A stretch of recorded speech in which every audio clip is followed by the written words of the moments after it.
So Hotline Miami 2 is about expectations. It's a sequel, so a lot of players and press and everyone playing it has a lot of expectation, what it should be, what it shouldn't be. It's also wanted to incorporate it into the game, so all the characters in the game have their own expectations and their own motivations and dream and what they want out of their part in the game. There's going to be a lot of playable characters for this one, not just one. They will all have different stories, and yeah. So in the demo we show two of the factions that will be in the final game. The first one is the Pig Butcher that we showed in the first trailer we did. And his story is about this film crew doing their own version of what happened in Hotline Miami 1. But they turn it into this 90s slasher movie like Friday the 13th. And Pig Butcher is the, the main character in that one. So the trailer that is for Hotline Miami 1 is actually the trailer for the movie. That's why we state based on true events, because it is within the universe. And the second group you will be playing as is we call them the fans. So they want to be part of this vigilante movement that happened in the first game, but they kind of missed it.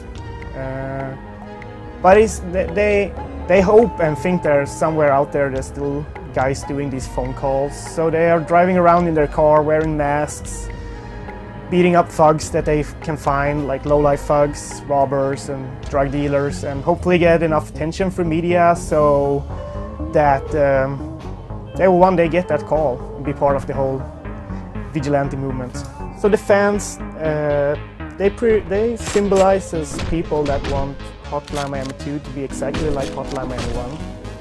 Like you collect masks and you get phone calls and stuff like that. And so you unlock masks for the fans, you unlock new characters, and for the Zebra, for example, his perk is that he can jump through windows, so you can enter a stage from different angles. You don't have to go through the front door, and in the same way he can jump through windows within the stage, like do shortcuts and stuff like that. So we really worked on, because there's only 4 characters of the fans, so we really tried to make their perks really different and cool.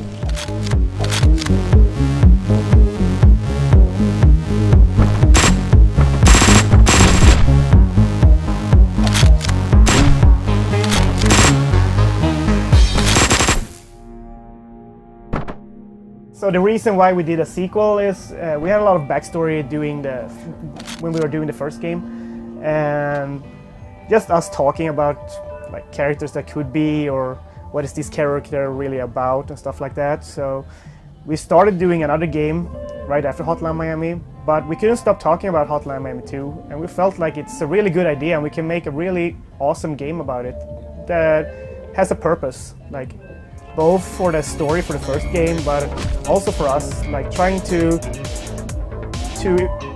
evolve and how we can use the gameplay and how we tell the story in the first game, and try to do something different. Like try to make people feel other like emotions, not just being freaked out by all the gore and like feeling uncomfortable. We want to try to add other emotions like sadness and yeah.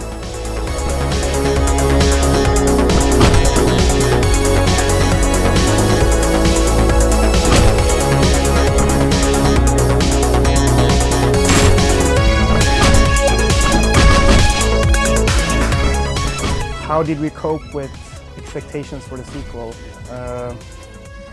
We don't really want to think about it a lot. We didn't think about it for the first game, and we don't think about it for the second one. We know what we want to make out of the game, what it should be about and how it should be played and the story, and we're gonna stick to our guns, and that's what we did with the first game, and I think people will love it. Of course there will be people that is gonna say this and that, or it's missing this and I wish you did that, but there's no point. Like, what can we do? We can only do the things that we want to do, and I think a lot of people that love the first game will love the second game.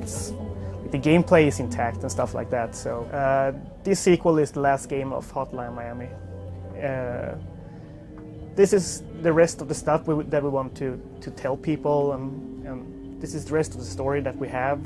So we feel like this will pretty much wrap it up in a way. We'll still give players loose ends and make the story vague so people can talk about it afterwards, because that's what we loved about the first game, and like give people an experience that they have to think about and evaluate and like put your own personal stuff in. So that will be the same with the sequel, but it will have an end, a proper end.